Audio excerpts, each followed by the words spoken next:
1950년 6월 25일 이 땅에 비극적인 전쟁이 일어났습니다.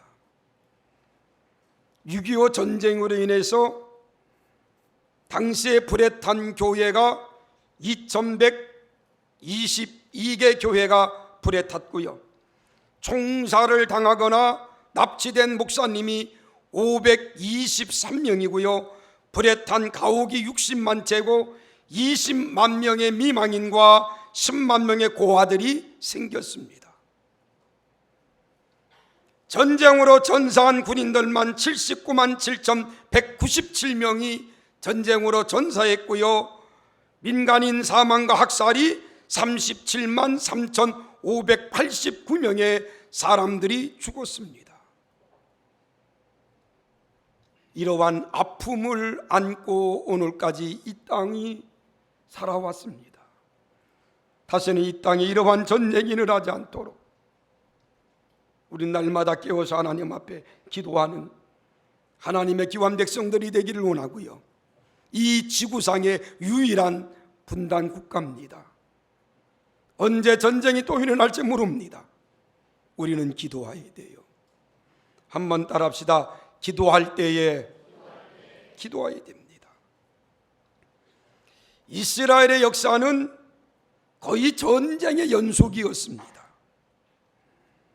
성경에 나타난 이스라엘의 전쟁 기사를 보면 그들이 전쟁에서 패배했던 원인은 하나님을 섬겼던 사람들의 신앙의 변질과 도덕적 타락으로 인해서 이스라엘 백성들이 전쟁에서 패배한 것들을 우리는 성경을 통해서 볼 수가 있습니다.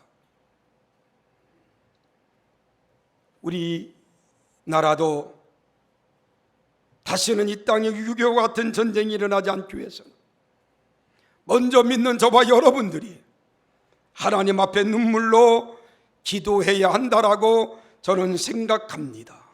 나라와 민족을 위해서 늘 기도합시다.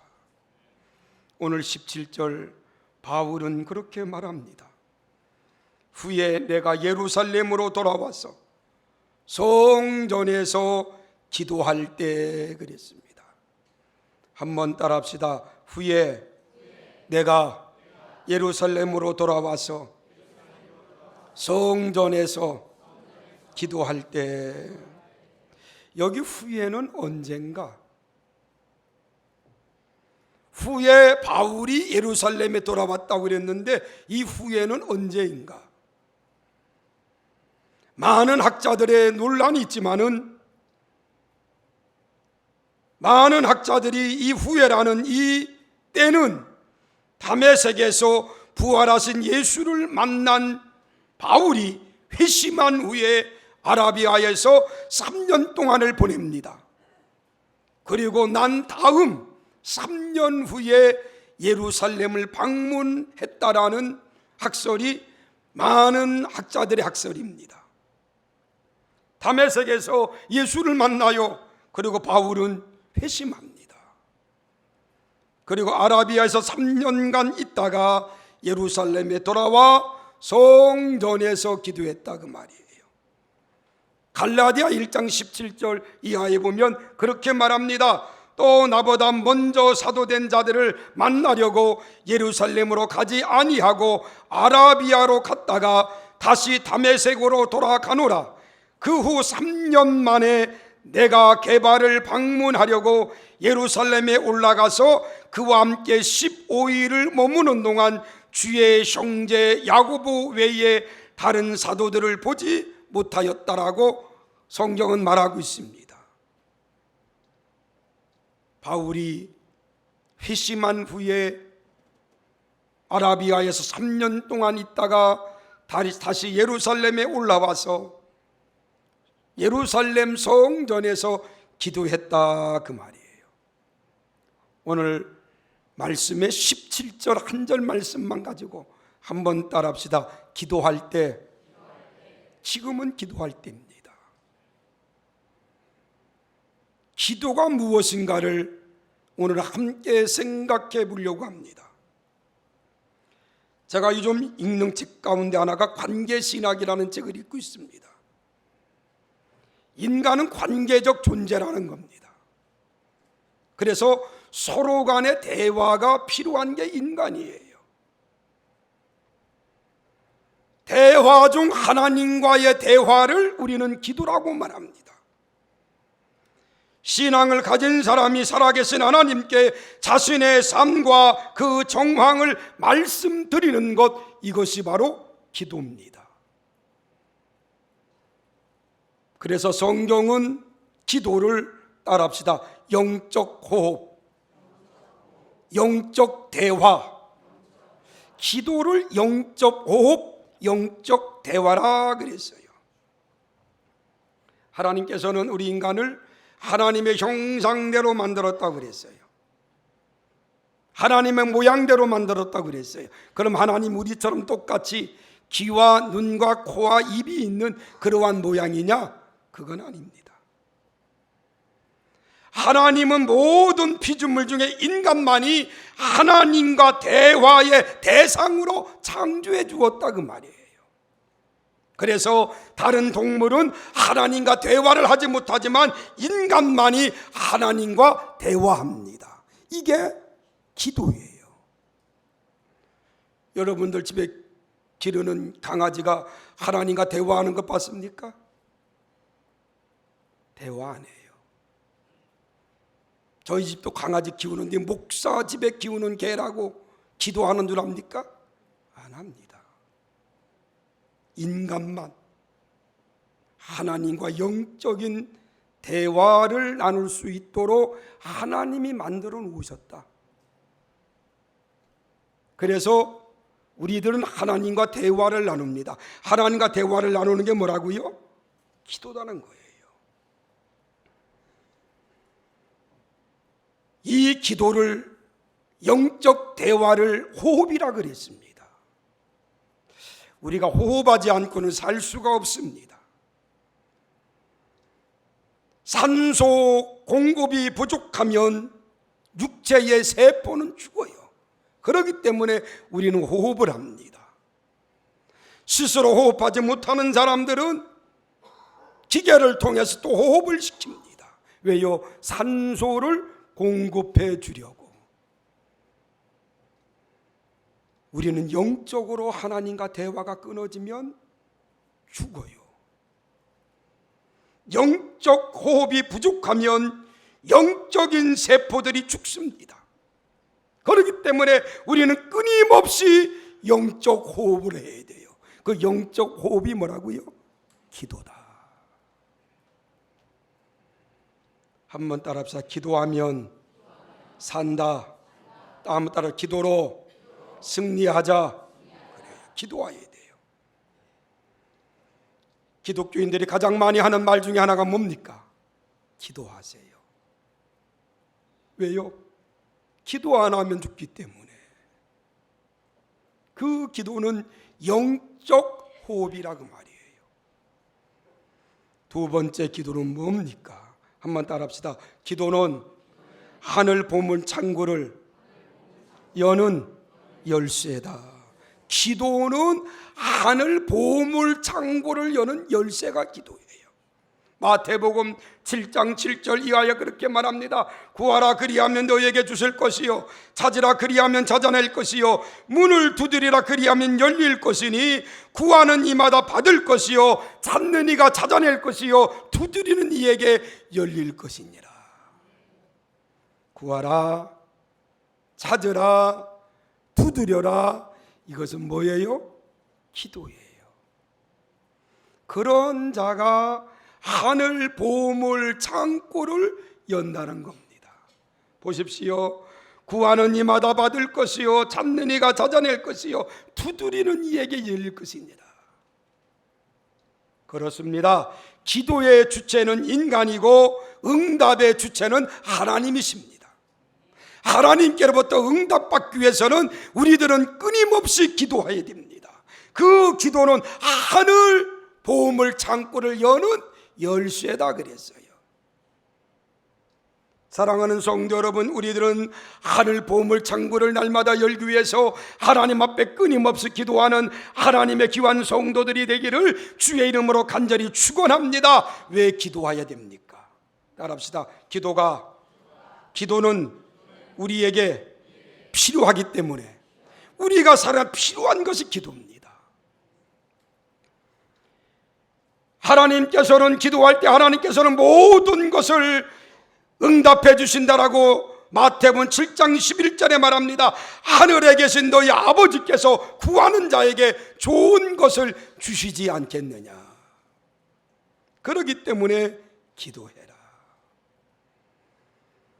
우리가 영적으로 외로울 때 기도하면 영적 고독을 면할 수가 있습니다. 왜 우울증이 옵니까? 기도하지 않기 때문에 우울증이 와요. 영적으로 하나님과 교통하면 우울증이 사라집니다. 우울할 때 기도하십시오. 우울할 때 찬송 부르십시오. 하나님은 반드시 새로운 길로 우리들을 인도해 주십니다. 왜 기도해야 됩니까? 따라합시다. 하나님의 뜻을 알기 위해서 기도해야 된다. 하나님의 뜻을 알기 위해서 기도해야 돼요. 보십시오. 우리 예수님도요, 감람산에서 기도했습니다. 그런데 우리 예수님의 기도를 여러분 가만히 생각해 보십시오. 마태복음 26장 39절에 보면 우리 예수님 뭐라고 기도한 줄 압니까? 아버지여, 만일 할만하시거든 이 잔을 내게서 지나가게 하옵소서.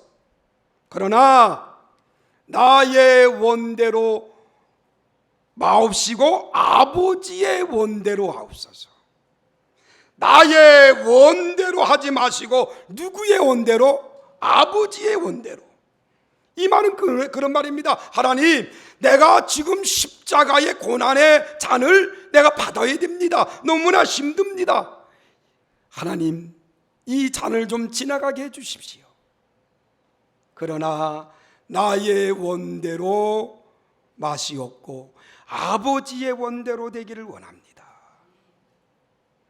이 말은 무슨 말입니까? 나의 뜻대로 되기를 원하는 게 아니라 누구의 뜻대로? 아버지의 뜻대로. 예수님 하나님의 아들이에요. 그분 기도 안 하셔도 충분히 살만하신 분입니다. 그런데 우리 예수님께서도 기도하셨어요. 아버지의 뜻을 구하기를 우리 주님 기도하셨습니다. 사랑하는 성도 여러분, 우리는 날마다 하나님 앞에 기도할 때 주여 내 뜻대로 마옵시고 아버지의 뜻대로 되기를 원합니다라고 기도하는 하나님의 귀한 성도들이 되기를 주의 이름으로 간절히 축원합니다. 왜 기도해야 됩니까? 기도하는 자가 승리합니다. 따라합시다. 기도하면 승리한다. 다시 한번, 기도하면 영적 전쟁에서 승리한다. 믿으시면 아멘. 그래요. 기도해야 영적 전쟁에서 승리해요. 지금 우리는 영적 전쟁을 하고 있어요.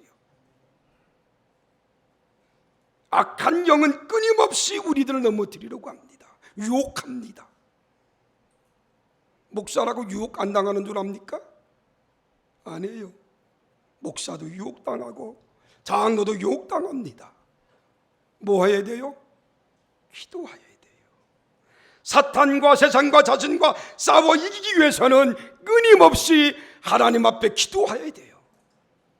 시편 18편 6절은 그렇게 말합니다. 내가 환난에서 여호와께 아뢰며 나의 하나님께 부르짖었더니 그가 그의 성전에서 내 소리를 들으시며 그 앞에서 나의 부르짖음에 그의 귀를 기울였도다.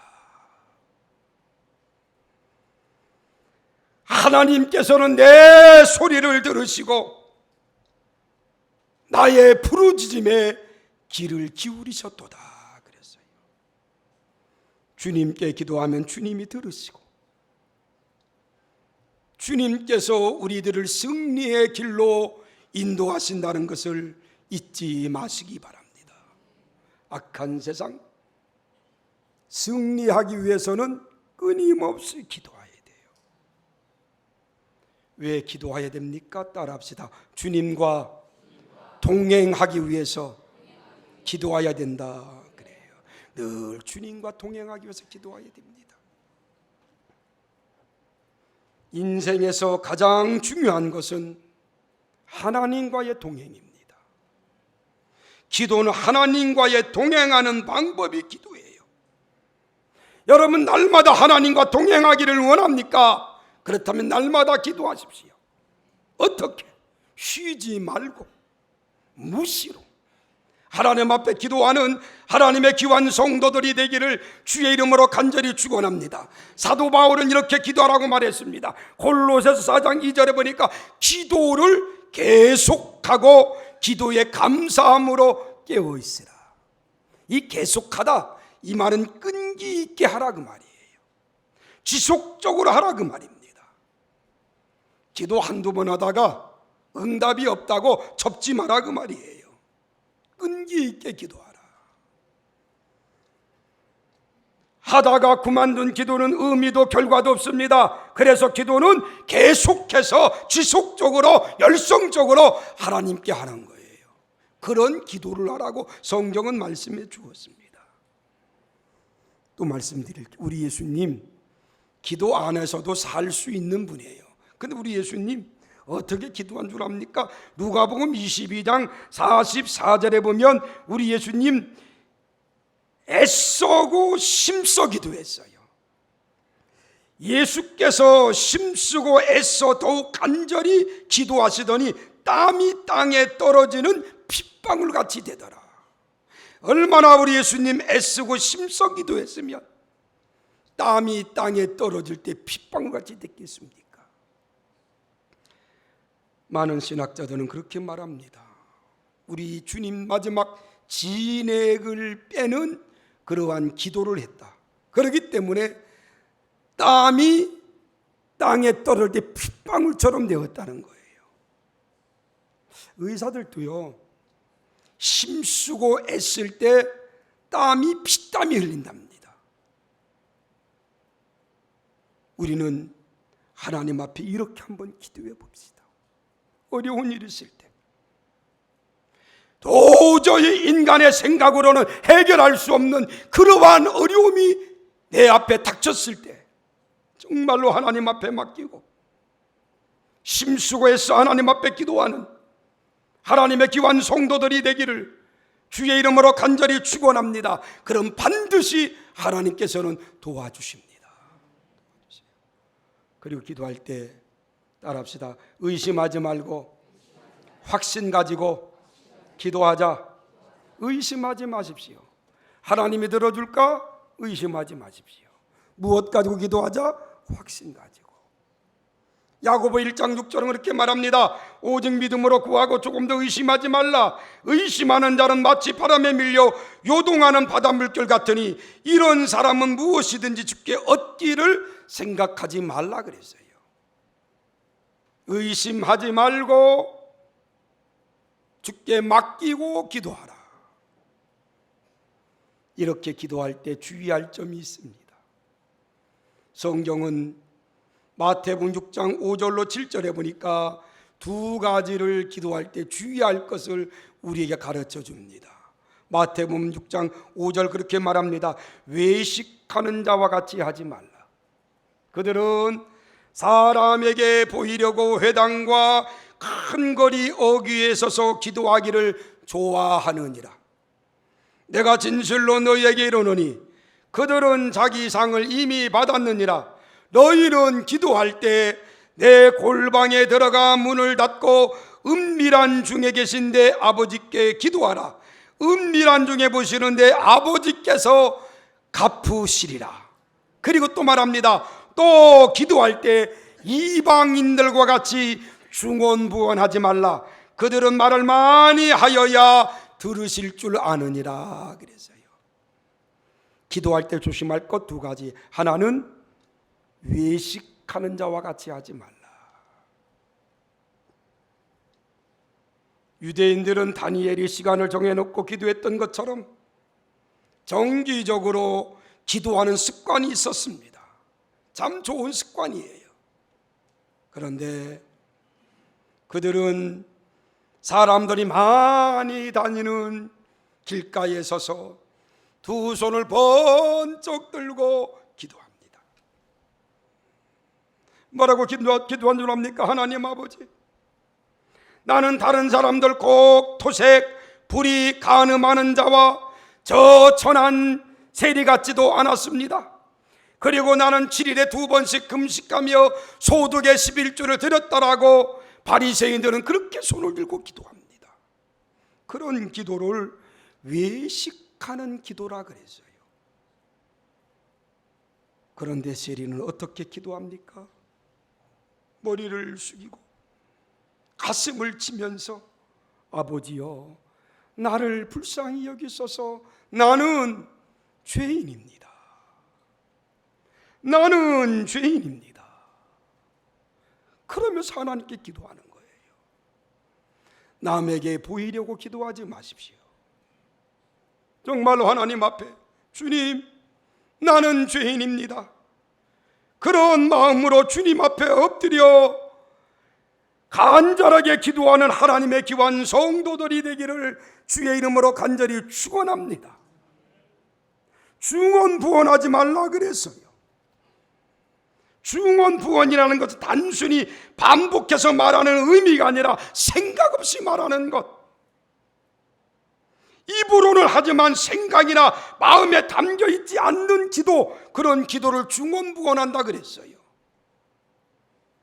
우리는 정말로 세리처럼 하나님 앞에 기도하되, 주님, 나는 죄인입니다. 나를 용서해 주시고 내 기도를 통하여 하나님의 뜻을 펼쳐나가는 하나님의 귀한 일꾼 되게 해달라고 하나님 앞에 간절하게 기도하는 하나님의 귀한 백성들이 되기를 주의 이름으로 간절히 축원합니다. 그런 기도자가 됩시다. 신자의 최고의 특권은 하나님과의 대화하는 겁니다. 하나님과의 대화는 기도입니다. 여러분, 우리는 하나님의 거룩한 성도로서 늘 하나님과 대화하며 영적 호흡을 하고 살아가는 하나님의 귀한 백성들이 되기를 주의 이름으로 간절히 축원합니다. 바울 보십시오. 그가 다메섹에서 예수를 만나고 변화받은 다음에 예루살렘에 올라가서 성전에서 하나님 앞에 기도합니다. 이런 다윗과 같이 기도하는 모습이 오늘날 저와 여러분들의 기도의 모습이 되기를 주의 이름으로 간절히 축원합니다. 어려울 때만 기도하지 마십시오. 무시로 어디서든지 날마다 하나님 앞에 내 자신을 내놓고 기도하는 하나님의 거룩한 성도들이 되기를 주의 이름으로 축원합니다. 기도하겠습니다.